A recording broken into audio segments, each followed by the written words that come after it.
Do celebrities like you get that? Do they get negative stuff thrown in their face? It is by far one of my greatest challenges in life. I am past the point where I need to front. Oh, online, or you mean in person? Like IRL, people get or is that no? That's keyboard warriors. That's the problem.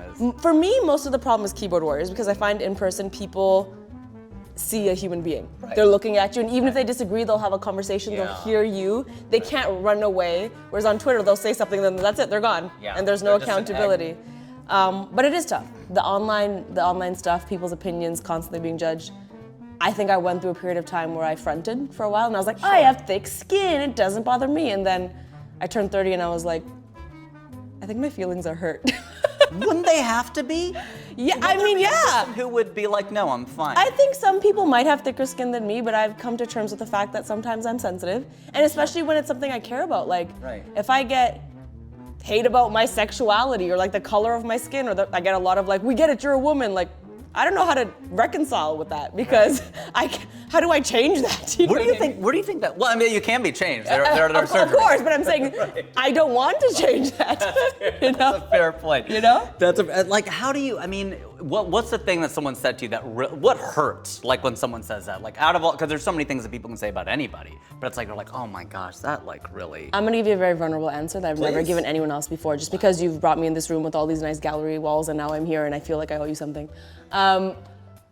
Something that really bothers me, and I think it's because I'm so passionate about it, is, like I mentioned, I'm trying to pave a path for South Asians. I'm trying to make it so the next person doesn't have to fight as hard as I fought in some of these rooms.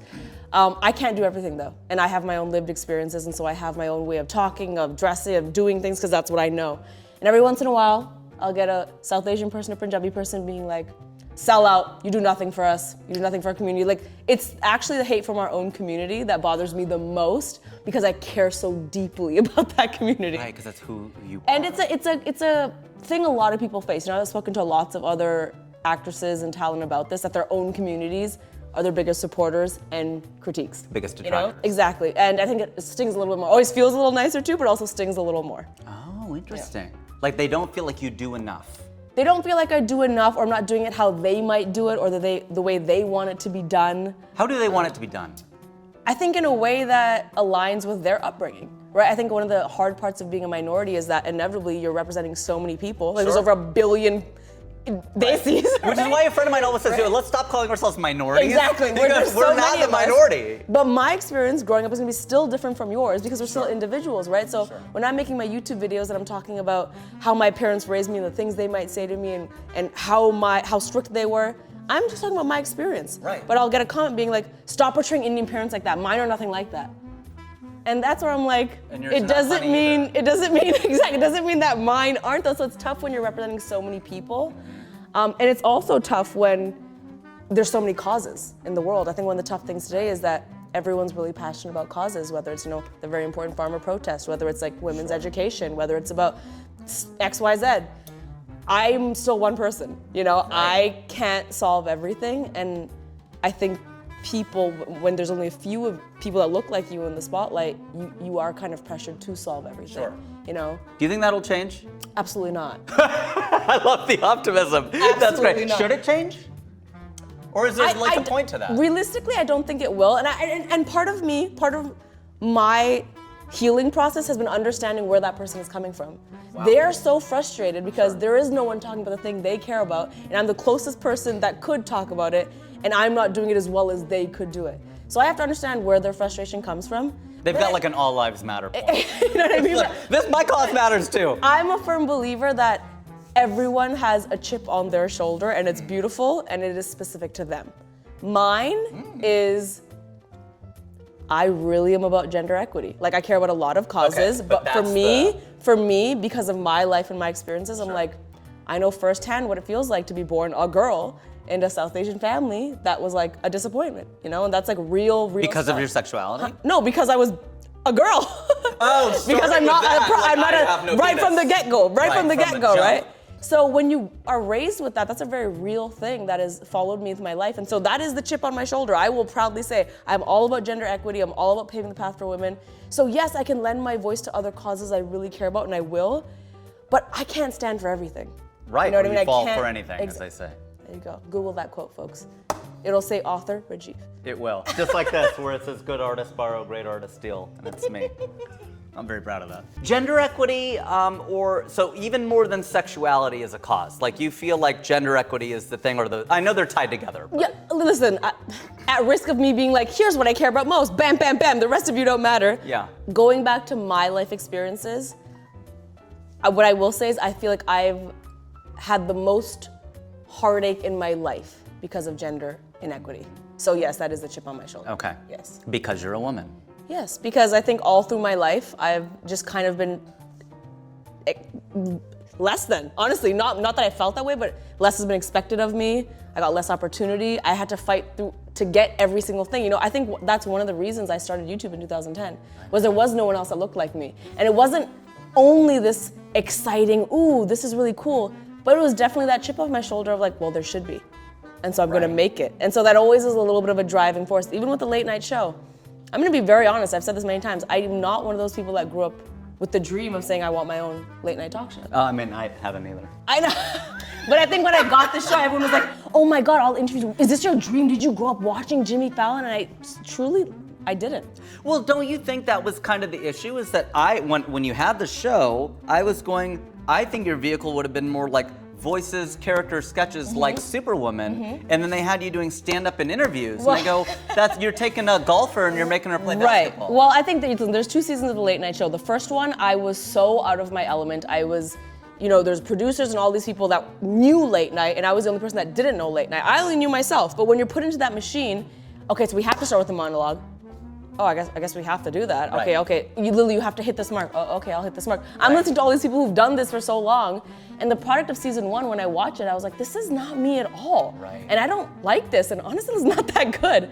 Season 2, I definitely made more my own. There was more sketches. I was doing monologues as if there were rants. I was doing all that stuff, but people had already made up their mind about the show after season 1, right? And that's a tough thing. It's like, you're boxed. I had 30 plus years of posts that look one way, and after 1 year of me, people made up their mind. I know it was tough. I didn't have a lot of resources and a lot of options, and so I did the best I could do. I could say that genuinely I am proud of season 2, but I am quite, to be politically correct, I'm quite relieved to not be doing it anymore. You don't have to be. You can come out as you go on a rant right now. I don't want to seem. I do have fear of sounding ungrateful. You come off grateful.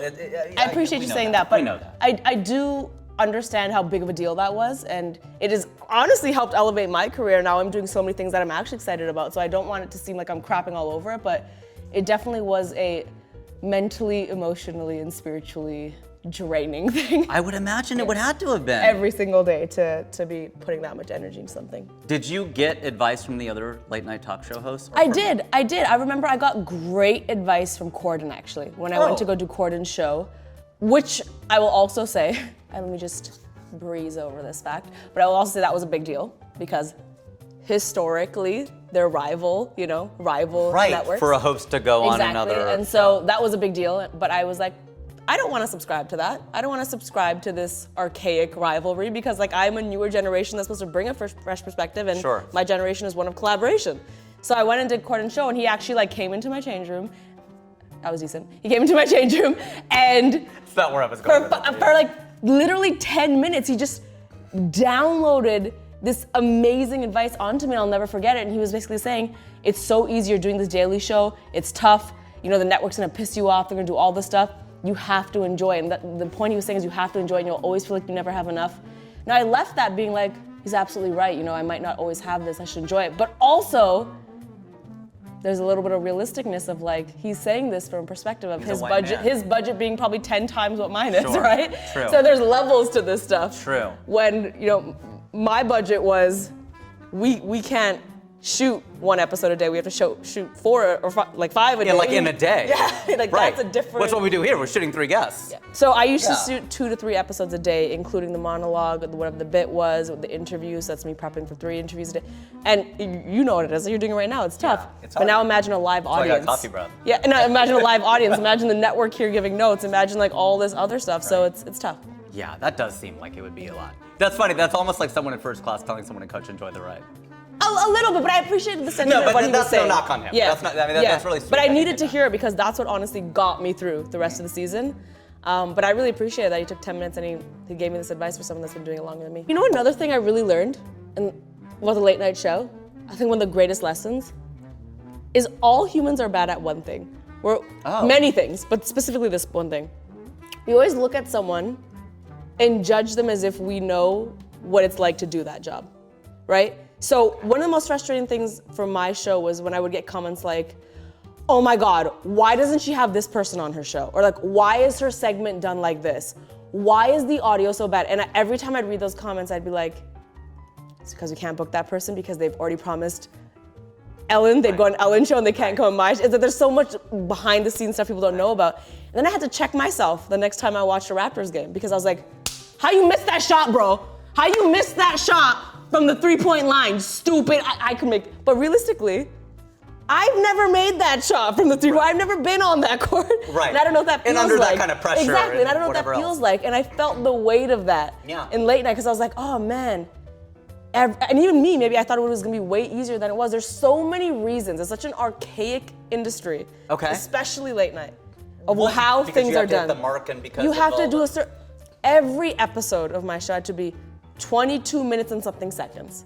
It could never alter. It had to be exactly that. Yeah. You know? Because it's all run by advertising. It's all run by advertisements. Yeah. So that means I have to drag one joke out longer. I have to cut one joke that made the rest of it make sense. You have to do all that. One segment we had, stupid angles getting cut ridiculously. Why?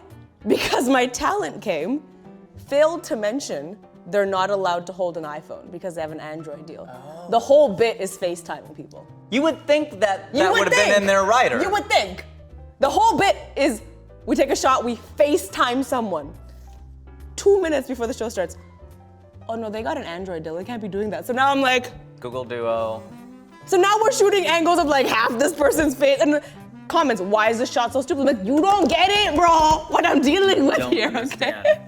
But have you made a video like that? Like the top 3, like things that you wish people understood? I think I made one video about it and like. And people are like, blah, they just think it's too inside baseball. Yeah. Why is she complaining about Why this? are you Whatever. complaining? Shut up, sell out. Yeah, they Get out of don't here. get it. Is there Until you're there, you don't get it. And you know what, to be fair, if I was those people, I might say the exact same Well, you thing. did, rappers. Exactly. Yeah, I talk crap all the time, so we're all the friggin' problem, Right, including me. Yeah, It's just, that's, well, at least you recognize that. yeah, I understand I'm part of the problem.